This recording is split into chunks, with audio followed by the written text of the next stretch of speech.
inquiries, it's important to determine, are you in the right place? So what I want to talk to you about today is the cycle of addiction. Can you or your loved one identify with what we call the cycle of addiction? And to do this, I'm going to speak briefly about my personal experience in the cycle of addiction and see if you can identify a little bit. Firstly, when I use drugs, I would experience a tremendous amount of relief.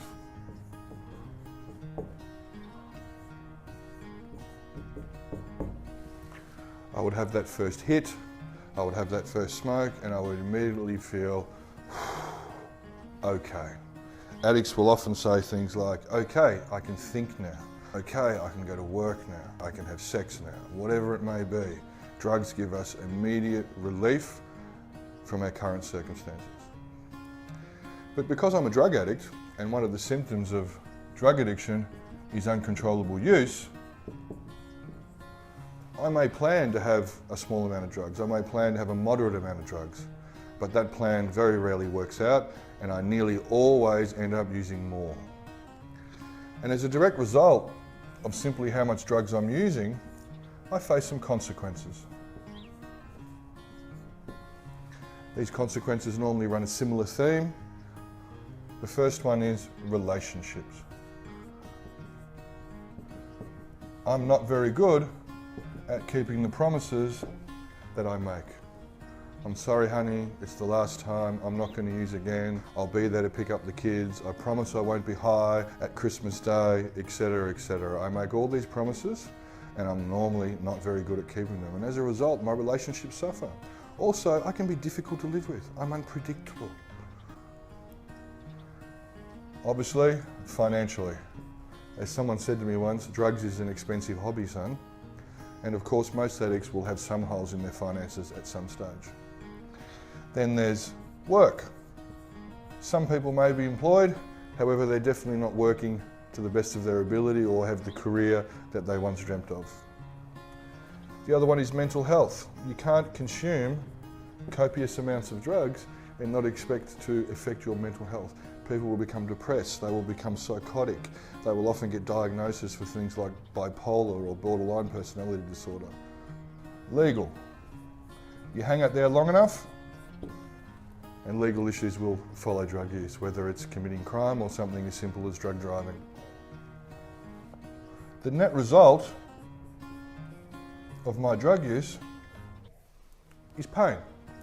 What initially provides me a tremendous amount of relief through the sheer volume of drug use ends up quite painful, and this will normally present in some sort of crisis. The wife has left, I've lost my job, I've been caught stealing money, and the addict will have what I call a pain-induced moment of clarity, which will come during a crisis of some sort.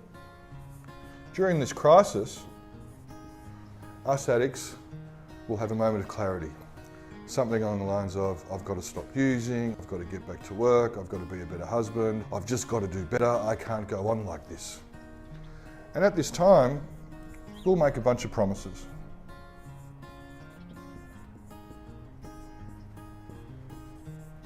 Not only to other people, but to ourselves. I'm going to stop using drugs, I'm only going to drink, I'm going to go back to work, I'm going to join the gym, I'm going to be a 9 to 5 man, and I'm finally going to live the life that I was meant to have. And we're quite believable during this time because we're sincere. We genuinely want to change. We genuinely see that drugs is causing a whole range of issues in our life, and we do want to change. And we're very believable. And family who love us will often buy into this and think, I think he's finally seized the error of his ways, he's got some new insight, I had a really good talk to him, I think things are going to change. This is usually followed by a period of abstinence. The good old-fashioned pull your head in, where we don't use for a while and we behave ourselves. And guess what? We get some relief. Phew, I almost ruined my life. But I'm back at work, I'm not using as much, my wife's let me back in the bedroom, I think it's going to be okay. I've managed to resurrect the wreckage of my life again. And we get some relief. But what I wasn't aware of, and the people around me were not aware of, is that an untreated drug addict who's merely abstaining from drugs, there's consequences of me not using drugs. I was acutely unaware of these for 15 years. Once again, these consequences run a similar theme. Within a short period of time, I get bored, I get restless, I often get depressed again, anxious,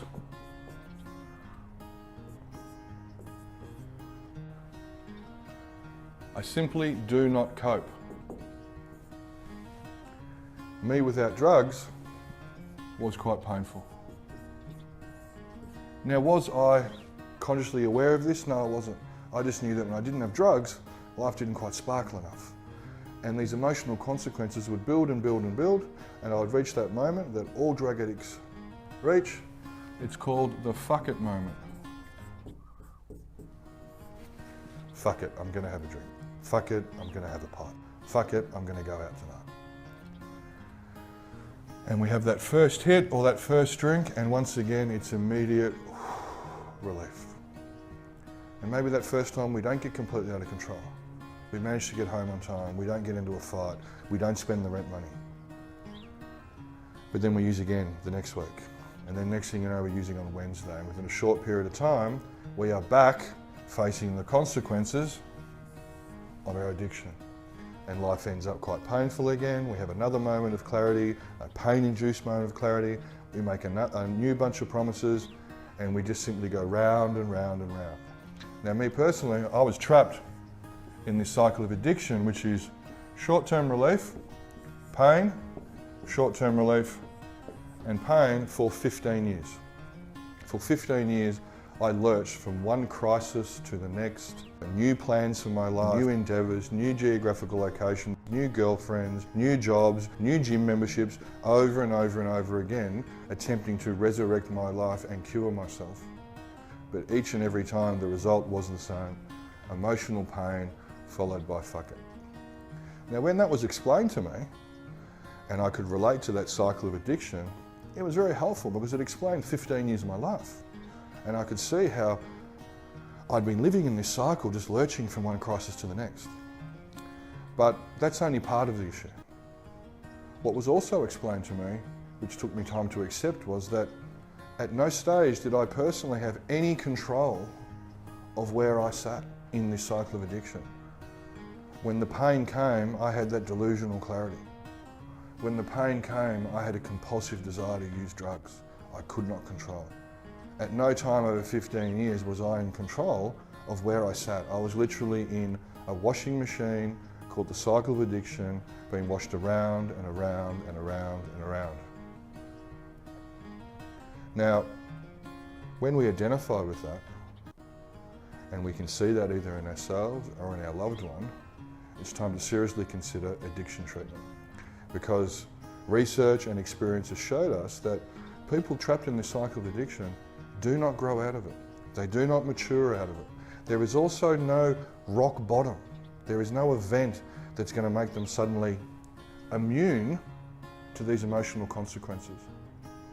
If you or your loved one can relate to this cycle of addiction and you can see you or yourselves in this cycle of addiction, it's time to seriously investigate addiction.